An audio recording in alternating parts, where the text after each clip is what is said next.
Okay, moving along here with René Girard's I See Satan Fall Like Lightning. We are in part 2 of the book, chapter 5. Last time we did chapter 4, which was the horrible miracle of Apollonius of Tyana. I highly suggest you read that chapter and the whole series. Actually, they have a playlist. Start from chapter 1. The chapters are not that long. They are about 10, 12 pages each. And the information is invaluable for making sense of today, here and now. So chapter 5, Mythology. The miracle of Apollonius involves converting an epidemic of mimetic rivalries into a state of unanimous violence whose cathartic effect restores tranquility and strengthens social ties among the Ephesians. The entire city sees the stoning as a supernatural sign. To confirm this miraculous interpretation and make it official, they announce that Heracles has intervened. He is the right God for the role because he is already on the spot, represented by his statue in the theater where the stoning takes place. Rather than condemn the criminal attack on the beggar, the municipal authorities ratify the miracle and Apollonius becomes quite a celebrity. The god played no role in the event, so this linkage to official paganism may appear artificial to us. The appeal to religion, however, is not arbitrary in principle. Between the stoning instigated by Apollonius and the ancient forms and features of the sacred, the affinities are real. Many myths have important features similar to the miracle of Apollonius, but the violence, even when the lynching can be detected, is not generally described with the realism of Philostratus. If we look at literary text, Ovid's Metamorphoses, for example, the proliferation of fantastic elements veil the horror of a spectacle that is never really represented to the reader the way it is in Philostratus's account. The myths almost always begin with a state of extreme disorder. This chaos is not usually presented as original. Often it is possible to detect behind it a breakdown or failure of some sort, whether in the community and nature or in the cosmos. What disturbs the peace frequently is an epidemic that is ill-defined, similar to the one in the stoning of Ephesus. It may also be quite explicitly a social malaise, a conflict whose mimetic character is suggested by the important mythic role of twins or enemy brothers. The conflict may also unfold between innumerable other beings, mythic or legendary, monsters, stars, mountains, or whatever, but these beings enter into conflict and battle each other as mimetic doubles. In place of disorder in the beginning of the myths, there may be an interruption of vital functions, a kind of paralysis. Claude Levi-Strauss has scrutinized this aspect of mythic beginnings, but he failed to detect a connection with violence. It may be a matter also of more ordinary disasters, famines, floods, destructive droughts, and other natural catastrophes. In all cases, the initial mythic situation can be summarized in terms of a crisis that threatens the community and its cultural system with total destruction. The crisis is usually resolved by violence, which is either collective or gives off echoes of collective action. The only great exception is the dual violence stemming from the struggle between two brothers or enemy twins, and one of the two triumphs over the other. This sort of myth always alludes to an escalation of imitation, which is rivalristic and disintegrating before the violence, but reconciliatory and unifying after the violence and because of it, which is not apparent except for the light shed in the preceding analysis of the miracle of Apollonius. The miracle of Apollonius itself is clarified by the Gospels and the concept of the mimetic cycle, which was spelled out in the first 3 chapters. At the height of the crisis, the unanimous violence is set off. In many myths that appear to be the oldest, and which I think actually are, the violent unanimity is presented as a sudden mass movement more suggested than really described. It is quite clear in rituals. The rituals visibly reproduce the unanimous reconciling violence of the single victim mechanism. The protagonist in the old myths is the entire community transformed into a violent mob. They believe that an isolated individual threatens them, a person who is often a foreigner, and they spontaneously massacre the visitor. This type of violence is found in classical Greece in the sinister cult of Dionysus. The attackers rush as one upon their victim. The collective hysteria is such that they literally behave like beasts of prey. They manage to dismember the victim, tear him apart with their hands, with their nails, with their teeth, as if anger or fear made their physical power 10 times stronger. Sometimes they consume the corpse. The French language does not have the proper term to designate this sudden convulsive violence, this pure crowd phenomenon. The word that comes most readily to the lips in Americanism is lynching.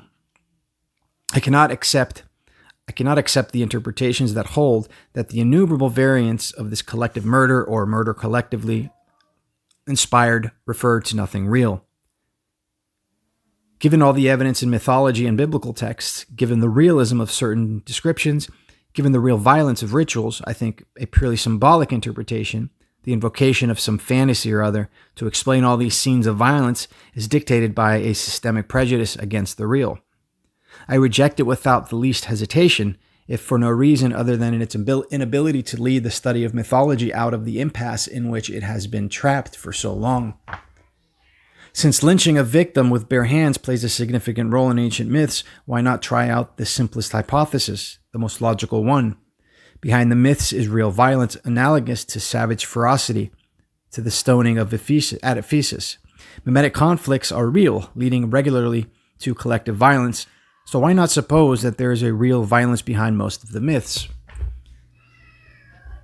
If the lynchers tear apart their victim with their own hands, they must be without weapons. If they had weapons, they would use them. If they don't have them, it's because they didn't think they would need them. They had come together for peaceful reasons, to welcome a visitor perhaps, and suddenly things went wrong. The events of collective violence of which I have spoken so far, the Ephesus stoning, the passion, the decapitation of John the Baptist, are more or less manipulated. We can observe also in myths many spontaneous lynchings. These must reflect powerful mimetic snowballing phenomena which were not restrained by legal and institutional obstacles.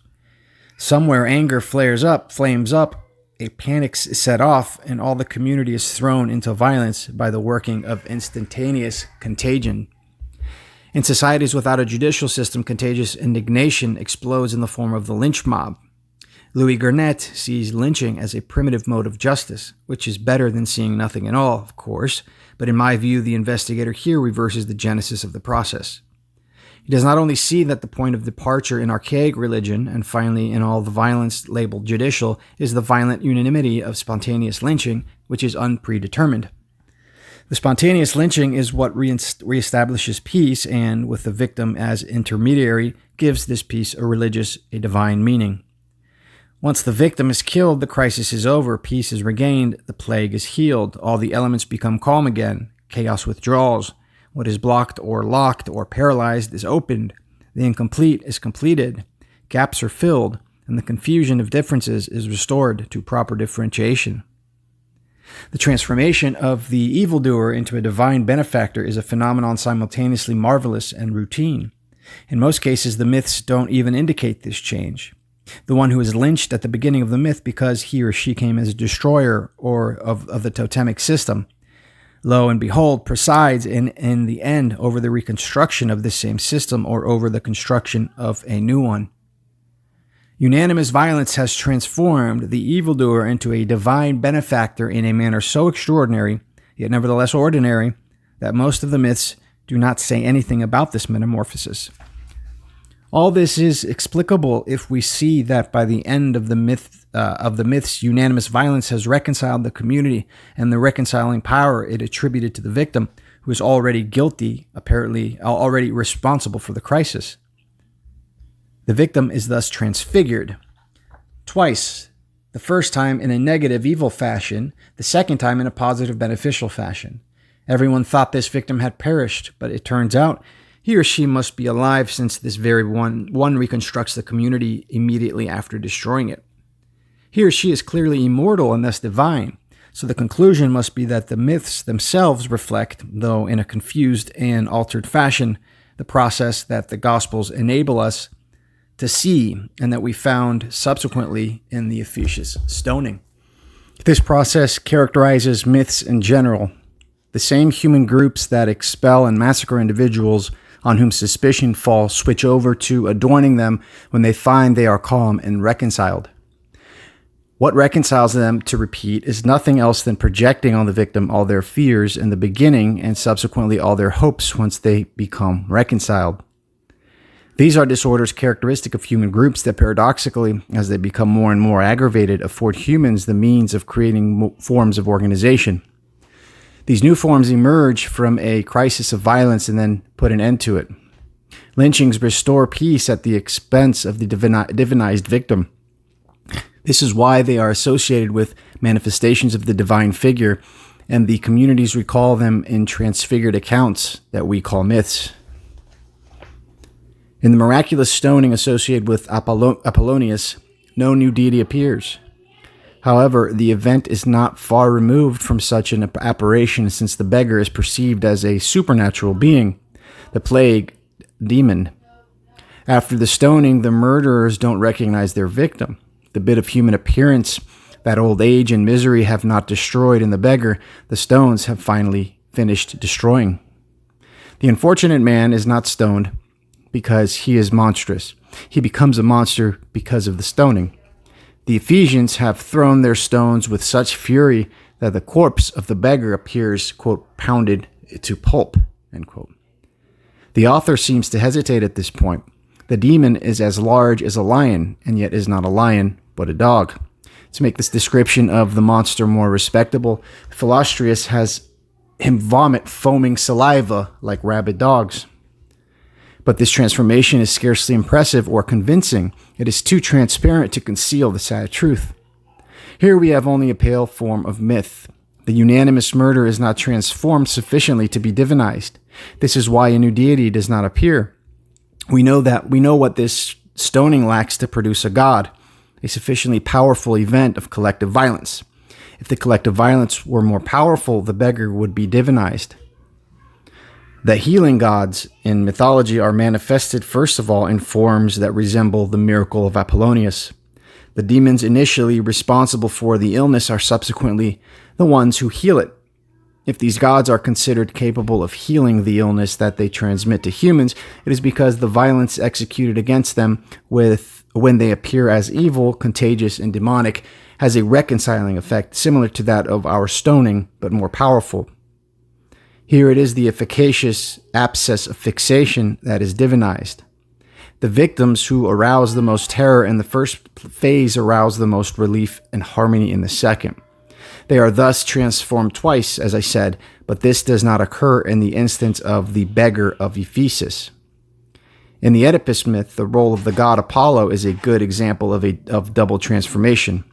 This is the god believed to send the epidemic and to punish those who shelter an abominable criminal within their walls, a son who murders his father and has sex with his mother. At first, Apollo comes across as no more than a plague demon. Once Oedipus is expelled, Thebes finds itself cured. Apollo has rewarded the obedience of the people of Thebes, and he puts an end to the blackmail that would henceforth without reason. Since Apollo is the plague himself, he only has to go away to put an end to it. In the miracle of Apollonius, Heracles is a figurehead held above the stoning of the beggar, exactly as Apollo stands over the expulsion of the hero in the Oedipus myth. Apollo remains indispensable in the last example, in spite of the fact that the hero, unlike the beggar, is somewhat divinized. However, he is not sufficiently divinized to confer on him the identity of a deity, and so the myth restores to a great pre-existing god, Apollo, as in the miracle story. If the transformational power were stronger in the miracle of Apollonius, the divinization of the beggar would follow his demonization. The second transformation would conceal the horror of the scene. We would then have a true myth rather than the incomplete hybrid story reported by Philostratus. Though the miracle of Apollonius is only a pale form of myth, it is this anemic, incomplete character that makes it so interesting for understanding the origins of myth. The account breaks into two separate phases: a genesis that, in the myths properly so called, is presented in a form so compact that it appears undecipherable. Only the first transformation is present in Philostratus. It alone is visible in his account, and that is indeed why we are horrified. The second transformation is completely absent, and so Heracles is called to the rescue as a replacement in his absence. The first sentence of the account contains the first reference to the god. Quote, Apollonius led the population entire to the theater, where the image of the averting god has been set up. The god is not mentioned as the story continues until the very end of the account. Quote again, for this reason, the miracle, the statue of the averting god, namely Hercules, has been set up over the spot where the ghost was slain. The two mentions of Heracles, frame the entire event, and the two mentions of Heracles, it says Hercules earlier here, frame the entire event and give it its religious meaning. When it's all said and done, the true author of the miracle is held to be the god. He decided to exercise his protective function through an inspired intermediary, Apollonius of Tyana. The miraculous stoning is not a complete myth, but half a myth. This half is the first part of a mythic structure, which is the most hidden incomplete myth. The miraculous stoning is not a complete myth, but half a myth. This half is the first part of mythic structure, which is the most hidden in a complete myth. And it is better not to know or suspect the existence of this part if we glorify myths the way many do now. To preserve their neo-pagan illusions, they must turn away from texts that are too revealing, such as the stoning instigated by Apollonius. Philostratus describes the stoning in a manner so honestly realistic that he unintentionally sheds light on the process of which he himself paradoxically remains ignorant. There is no reason to think that he is particularly sadistic or that he is different from most his co-religionists. He remains attached to his ancestral religion, but he doesn't see it as it is. He describes its obvious workings without really perceiving them himself.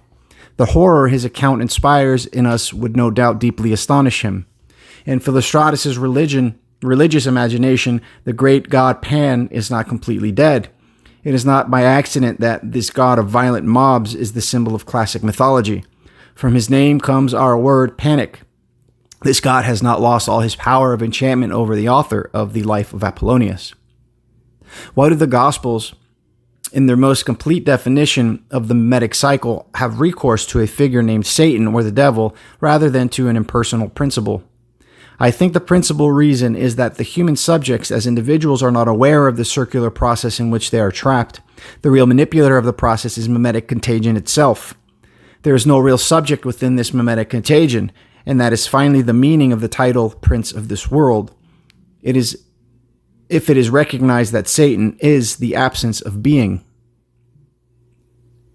Satan is not all divine, but in naming him, we will allude to something essential that I mentioned briefly in my chapter about him, a matter of great interest in this book, the origin of primitive and pagan gods.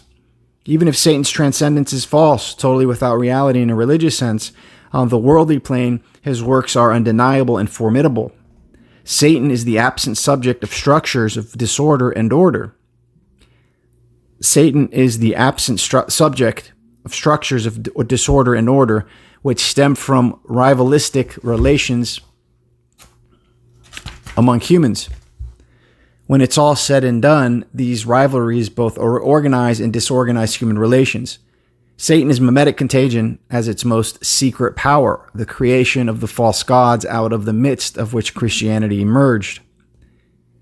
To speak of the mimetic cycle in terms of Satan enables the Gospels to say or to suggest many things about the religions perceived by Christianity as false, deceptive, and illusory that they could not say in the language of scandal, the reconciling power of unanimous violence. The peoples of the world do not invent their gods.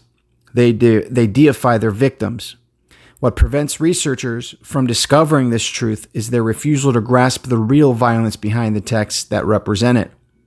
The refusal of the real is the number one dogma of our time. It is the prolongation and perpetuation of the original mythic illusion. There's a footnote here on that last original mythic illusion. On all the questions raised by this chapter and for examples of myths medically interpreted, see Richard J. Golson's René, Girard, and Myth. So next chapter is chapter 6, entitled Sacrifice. Thanks for listening.